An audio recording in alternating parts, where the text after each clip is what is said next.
চাঁদ সিতারা গ্রহ রবি খুঁটি বিহীন ওই আসমান, চাঁদ সিতারা গ্রহ রবি খুঁটি বিহীন ওই আসমান, বিনা সুতায় যেন গাথা মালা, বিনা সুতায় যেন গাথা মালা, শূন্যে মেঘেরা ভাসমান। ঠিক কিনা? কোন খুঁটি আছে? আজকে দেখেন সামিনানিতে কতগুলো খুঁটি দেওয়া লাগছে, অথচ আল্লাহ রাব্বুল আলামিন বিনা খুঁটিতে এত বড় ছাদ, যিনি আমাদের জন্য এত বড় আসমানকে আমাদের ছাদের ব্যবস্থা করে দিলেন খুঁটিবিহীন। বিনা সুতায় যেন গাথা মালা, শূন্যে মেঘেরা ভাসমান, আমি ব্যাকুল হয়ে শুনি গো প্রভু, আমি ব্যাকুল হয়ে শুনি গো প্রভু, কোকিলের কুহু কুহু তান, ও গো রহিম রহমান। বলেন না আল্লাহু আকবার, জোরে বলতে হবে আল্লাহু আকবার। না চাইতে আমরা অনেক কিছু পেয়েছি, ভাই আমার ইবাদত আমাদের নাই, সেই শুকরিয়া আমাদের নাই, অথচ মুয়াজ্জিন আযান দেয় হাইয়া আলাল ফালাহ, যে নামাজে আসো তোমার কল্যাণ, আর সেই নামাজ বাদ দিয়ে সেই মসজিদে যাওয়া বাদ দিয়ে আমরা বাজারে গিয়ে আড্ডা দেই, বাজারে গিয়ে লুডো খেলি, বাজারে গিয়ে ক্যারাম খেলি, বাজারে গিয়ে যত চগল করি, যত দুর্নাম পরচর্চা করতে করতে রাত শেষ করে দেই আমরা। ঠিক কিনা বলেন? একজনের চা খাইতে খেয়ে পেট ভর্তি করে দিয়ে রাতে খাবার না খেয়ে ঘুমিয়ে পড়ি আমরা, এতটা অভ্যাস খারাপ হয়ে গেছে আমাদের। এই জন্য ভাইয়ের আমার, আল্লাহ রাব্বুল আলামিন বললেন তোমরা নামাজে আসো, নামাজে আসলেই তোমাদের সফলতা আছে। এই কথাটি কোথায় আছে? আল্লাহ রাব্বুল আলামিন সূরা জুমায় কত সুন্দর করে জানাই দিলেন। আল্লাহ রাব্বুল আলামিন জানিয়ে দিলেন, হে আমার বান্দারা, যখন তোমাদের নামাজ সমাপ্ত হবে, সালাত সমাপ্ত হবে, তোমরা সালাত শেষ হওয়ার পরেই জমিনে ছড়িয়ে ছিটিয়ে পড়ো ইবাদতের জন্য, জমিনে ছড়িয়ে ছিটিয়ে পড়ো রিজিক তালাশের জন্য, জমিনে ছিটিয়ে পড়ো তোমার রিজিক অন্বেষণের জন্য। বলেন সুবহানাল্লাহ। আল্লাহ তাআলা জানিয়ে দিলেন, ফাইযা কুদিয়াতিস সালাতু ফান্তাশিরু ফিল আরদি ওয়াবতাগু মিন ফাদলিল্লাহ ওয়াযকুরুল্লাহা কাসীরাল লাআল্লাকুম তুফলিহুন। বলি আল্লাহু আকবার। আল্লাহ রাব্বুল আলামিন জানিয়ে দিলেন, তোমাদের যখন নামাজ শেষ হয়ে যাবে, নামাজ সমাপ্ত হওয়ার পরে তোমরা জমিনে ছড়িয়ে ছিটিয়ে পড়ো, ওয়াবতাগু মিন ফাদলিল্লাহ, আল্লাহর তালাশ অন্বেষণের জন্য। কিসের জন্য? আল্লাহর রিজিক অন্বেষণের জন্য। ফাদল শব্দের অর্থ তাফসীরের কিরাম বলেছেন, ফাদল শব্দের মিনিং হচ্ছে রিজিক, ফাদল শব্দের অর্থ হচ্ছে অনুগ্রহ, ফাদল শব্দের অর্থ হচ্ছে বরকত, ফাদল শব্দের অর্থ হচ্ছে রহমত। চিৎকার মেরে বলেন সুবহানাল্লাহ। নামাজ শেষ হওয়ার পরে, কিসের পরে? নামাজ শেষ হওয়ার পরে আল্লাহ রাব্বুল আলামিন জানিয়ে দিলেন, তোমরা জমিনে ছড়িয়ে ছিটিয়ে পড়ো রিজিক অন্বেষণের জন্য। ওয়াবতাগু মিন ফাদলিল্লাহ বলেছেন। আর এদিকে আমরা যখন মসজিদে প্রবেশ করি, আল্লাহুম্মা আফতাহলি আবওয়াবা রাহমাতিক বলি, আমরা তার মানে আল্লাহ রাব্বুল আলামিনের দরবারে প্রার্থনা করে মসজিদে প্রবেশ করি, আল্লাহ ও আমার রাব্বুল আলামিন, আমরা তোমার দরজা দিয়ে মসজিদে প্রবেশ করেছি, ও রব্বি কারীম, তুমি আমাদের জন্য রহমতের দরজা খুলে দাও। ঠিক কিনা বলেন? আর যখন নামাজ থেকে বের হই তখন কোন দোয়া বলি? আল্লাহুম্মা ইন্নী আসআলুকা মিন ফাদলিক বলি। ঠিক কিনা বলেন? বলি না আমরা? তার মানে হচ্ছে আল্লাহুম্মা ইন্নী আসআলুকা মিন ফাদলিক, ও আল্লাহ রাব্বুল আলামিন, তুমি মুয়াজ্জিনের মাধ্যমে ডেকেছো আমাদেরকে, নামাজের জন্য আহ্বান করেছে মুয়াজ্জিন, আমরা মসজিদে এসে হাজিরা দিয়েছি, তোমার হুকুম পালন করেছি গো রব্বি কারীম। আমরা নামাজ শেষ করেছি, এখন দুনিয়া থেকে বের হব, অনেকে ব্যবসা বাণিজ্য করব, অনেকে জমিনে চাষাবাদ করব, অনেকে জমিনে অনেকভাবে বিভিন্ন কাজকর্ম করব, কৃষি কাজ করব। আল্লাহ রাব্বুল আলামিন মিন ফাদলি, তুমি আমাদেরকে রহম করো, তুমি আমাদের রিজিক দাও, তুমি আমাদের মাঝে বারাকা দান করে দাও। বলো সুবহানাল্লাহ। আমরা দোয়ার মাধ্যমে বলেন মিন ফাদলি। আর এদিকে সূরা জুমায় আল্লাহ রাব্বুল আলামিন 10 নম্বর আয়াতে জানিয়ে দিলেন, ওয়াবতাগু মিন ফাদলিল্লাহ, তোমরা ইবাদতের পরে তোমরা আমার রিজিক তালাশ করো। বলেন সুবহানাল্লাহ। দোয়া ঠিক আছে কিনা বলেন? এজন্য চাইতে হবে, তো না চাইলে কি পাবেন আপনি? মসজিদে গিয়ে চাইতে হবে, চাওয়ার জন্য ব্যবস্থা করেছেন আল্লাহ রাব্বুল আলামিন মসজিদ, আর সেই মসজিদকে আপনি ভুলে গেছেন। মসজিদে যাতায়াত নাই আপনার, মুসলমান না হিন্দু বোঝাটা বড় মুশকিল বিষয় বর্তমানে। ঠিক কিনা বলেন? দাবি করি মুসলমান, কাজে কর্মে নয় মুসলমান। যদি বলা যায় নামাজ পড়েছো, বলে না। কেন? সময় নাই, ব্যস্ত। আরে মুসলমান না তুমি? বলে হ্যাঁ আমি তো মুসলমান, তো নামাজ না পড়লে কেন? আল্লাহ রাসূল বলেছে মান তারাকা সালাতা ফাকাদ মুতাআম্মিদান ফাকাদ কাফারা।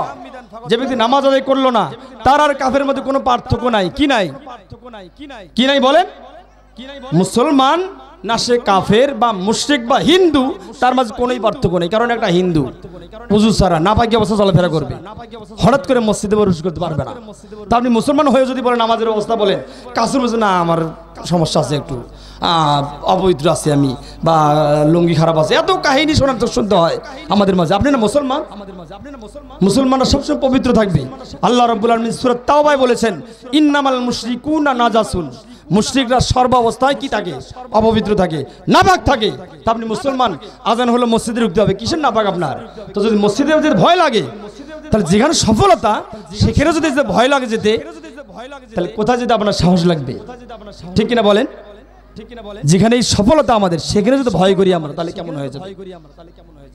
এই জন্য ভাইয়েরা আমার, আল্লাহর হাবিব বললেন তোমাদের মাঝে যদি কোনো বান্দা মসজিদে বেশি বেশি যাতায়াত করে, তার ইমানের তোমরা সাক্ষী দিয়ে দাও। বলেন সুবহানাল্লাহ। তার মানে দিনে রাতে যখন 5 ওয়াক্ত নামাজে আমরা মসজিদে যাতায়াত করব, এই মসজিদটা আমাদের জন্য সাক্ষী হয়ে যাবে।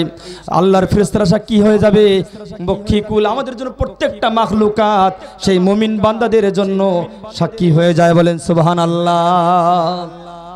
কিন্তু আমাদের সাক্ষী বানাতে পারিনি আমরা এখনো। মসজিদের জন্য মাহফিল, মসজিদে আমাদের সাথে সম্পর্ক নাই। এই জন্য ভাইয়ের আমার, আপনি যতই কিছু করেন না কেন, ব্যাংক ব্যালেন্স করেছেন, জমি করেছেন, চাকরি পেয়েছেন, আপনি হয়তো মনে করেছেন সফলতা আপনি পেয়েছেন। না, সফলতার দ্বার প্রান্তে পৌঁছতে পারেন নাই।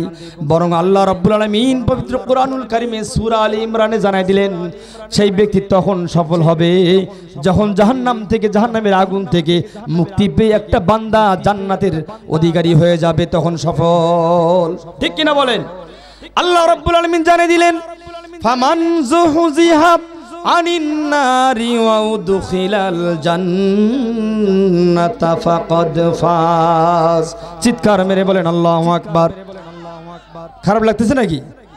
বড় খারাপ লাগে? একটু আল্লাহ জোরে বলবেন না। আমাদের মাঝে তো ঢাকার প্রধান বক্তা আসছে, যদি এইভাবে সাউন্ড হয় কেমন হয়ে যাবে বলে? আপনার এলাকার তো বদনাম করবেন আপনারা, আমি মনে করেছি। আপনার কে কে খেয়ে আসেন নাই? হাত তোলেন তো দেখি। কে খেয়ে আসেন নাই? তো খাওয়া খেয়ে আসার পরে যদি এরকম সাউন্ড হয় তাহলে কেমন হয়ে যাচ্ছে? এটা তো ঠিক হচ্ছে না। জোরে জোরে সাউন্ড দিতে হবে, কারণ সুবহানাল্লাহ, আল্লাহু আকবার এগুলো জান্নাতি খাবার। কি খাবার বলে? জান্নাতি খাবার। আল্লাহর হাবিব বলেছেন আমার উম্মতেরা সাহাবীরা যেখানে জান্নাতি বাগানে প্রবেশ করবে, জান্নাতের বাগানে প্রবেশ করবা, সেখানে ঢুকেই তোমরা জান্নাতি ফল আর জান্নাতি আহারগুলো তোমরা বেশি বেশি ভক্ষণ করবা। সাহাবারা জিজ্ঞেস করলো ইয়া রাসূলুল্লাহ, ইয়া হাবিবাল্লাহ, কোথায় বা জান্নাত পাইলাম আর জান্নাতি ফল কোনগুলো? আল্লাহর পয়গম্বর আমাদেরকে পরিষ্কারভাবে জানায় দেন। আল্লাহ রাসূল জানিয়ে দিলেন যেখানে কোরআনের কথা হয়, যেখানে হাদিসের কথা হয়, আর সেই জায়গায় যদি তোমাদেরকে আল্লাহু আকবার বলতে বলা হয়, সুবহানাল্লাহ, মারহাবা, এই শব্দগুলো তাসবিহ তাহলিলগুলো যদি বলতে হয়, চিৎকার মেলে তোমরা জীবনের তোমাদের শরীরের সমস্ত শক্তিগুলো একত্রিত করে আল্লাহর তাসবিহগুলো তেলাওয়াতের চেষ্টা করবা। আর ওগুলোই হচ্ছে জান্নাতি ফল, ওগুলোই হচ্ছে জান্নাতি খাবার। বলেন সুবহানাল্লাহ। জান্নাতি খাবার ভক্ষণ করলে আপনার শক্তি তো ভালো হবে, চেহারা ভালো হবে। তো আমরা আসি যদি একদম শুয়ে থাকি, বসে থাকি, তাহলে কেমন হয়ে যায়? এখন কি ভয় লাগে মাহফিলে আসতে? বলেন ভয় লাগে? কিছুদিন আগে তো আমরা এইভাবে তাফসীর মাহফিল করতে পারি নাই, ঠিক কিনা বলেন? বাংলাদেশে যে জালেমকে ক্ষমতা আমরাই বসাইছিলাম। কারা? জনগণেরাই বসাইছিল ক্ষমতায়। তারা দীর্ঘ 17টি বছর জ্বালায়া পুরো নিঃশেষ করে একদম তারা কিভাবে পালাই গেল আপনারা জানেন কিনা বলেন? জানেন না? তো এখনো যদি ভয় করেন, এখন তো কোরআনের দিন, কোরআনের সুদিন ফিরাইছে আল্লাহ রাব্বুল আলামিন আমাদেরকে। আমরা কেউ কল্পনা করতে পারছিলাম যে এভাবে আমরা দেশটা পাবো? বলেন পাবো? বুঝছিলাম আমরা? কেউ জানতে পারছিলাম না।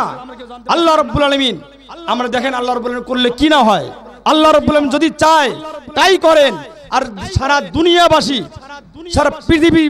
সারা পৃথিবীওয়ালা মানুষগুলো যদি চায় আল্লাহ এটা করেন, কিন্তু আল্লাহ রাব্বুল আলামিন চাবেন না। যখন আল্লাহ রাব্বুল আলামিন চাবেন তখন ঠিক সেই মুহূর্তে আল্লাহ রাব্বুল আলামিন ওই কাজটি করে দেন। বলেন ঠিক কিনা?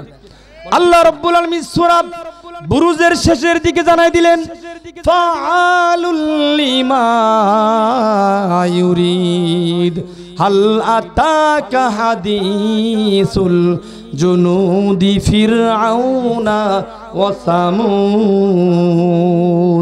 আল্লাহ রাব্বুল আলামিন বললেন আমি যখন যা চাই তখনই করি, আর বরং দুনিয়ার মানুষগুলো একত্রিত হয়ে যদি তারা চায়, কিন্তু সেই সময় যদি আমি আল্লাহ না চাই, তাদের চাওয়ার মধ্যে আমি বারাকা দান করি না, ওই চাওয়া আমি পূরণ করি না, বরং আমি যখন চাই সেই কাজটি আমি আল্লাহ রাব্বুল আলামিন করে ফেলি। ঠিক কিনা বলেন?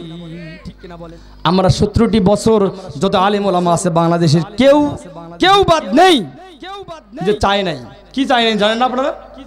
সবার কাকুতি, সবার মোনাজাতে চোখের পানি ছিল, ও আল্লাহ রাব্বুল আলামিন আমার বাবা নির্দোষ, আমার দুলা ভাই নির্দোষ, আমার বড় ভাই কোনো অপরাধ করে নাই, আমার বাবা কোনো জঙ্গি নয়, এগুলো ঢঙ্গি করতেছে। কি ঠিক কিনা? আমার বাবা কোনো জঙ্গি নয়, আমার বাবা কোনো অপরাধী নয়, তারপরও জেল জুলুম হয়েছে, তারপরও বাড়ি ছাড়া হয়েছে, তারপরও বাড়িতে থাকতে পারেনি, যদিও ভুলক্রমে একদিন বাড়ি এসেছে। কে জানি কারা যেন তথ্য আদান প্রদানের মাধ্যমে রাতের মধ্যেই অ্যারেস্ট করে দিয়েছে। ঠিক কিনা বলেন? অনেকে আছে তাদের ক্রসফায়ার দেওয়া হয়েছে, তাদেরকে এমন মামলা দেওয়া হয়েছে, যাবজ্জীবন মামলা হয়ে তাদের মৃত্যুবরণ কারাগারেই হয়েছে। বলেন ঠিক কিনা? এরকম জালেমের জিন্দুন ঘর আমরা দেখি নাই? তো সেই জালেমদের পক্ষ থেকে, জালেমদের কাছ থেকে মুক্তি দিয়ে আল্লাহ রাব্বুল আলামিন সারা বাংলাদেশে জালেম মুক্ত বাতাসের ব্যবস্থা করে দিলেন। কে করে দিল বলেন? আল্লাহ রাব্বুল আলামিন। অবাক হয়ে যায়। ইসলামের ইতিহাসে পড়েছি উহুদের যুদ্ধে সাইয়্যিদুশ শুহাদা যাকে বলা হয় আমির হামজা রাদিয়াল্লাহু তাআলা আনহু, যিনি রাসূলের চাচা, রাসূলকে ইসলাম গ্রহণের পরে রাসূলকে যতটা সাহায্য সহযোগিতা করেছে, এতটা সাহায্য সহযোগিতা আর কেউ করে নাই। বলেন ঠিক কিনা? সেই আমির হামজা যখন শাহাদাত বরণ করলেন, হিন্দা নামক এক মহিলা, আবু সুফিয়ানের স্ত্রী, নাম কি বলেন? হিন্দা। নাম কি? হিন্দা। তার এত আক্রোশ ইসলাম মানা মানুষদের জন্য, ইসলাম মানলো কেন, আর ইসলাম প্রসার ঘটাবে কেন, তার বিরুদ্ধে এত আক্রোশ, এত রাগ, এত ক্ষোভ ইসলামী মানুষগুলোর দিকে। শাহাদাত বরণ করার পরেও বুক চিরে একটা মহিলা মানুষ, বলেন তো কতটা মহিলা মানুষ, কতটা নির্লজ্জ, কতটা বেহাপনা, কতটা রাগান্বিত হলে এটা করা সম্ভব?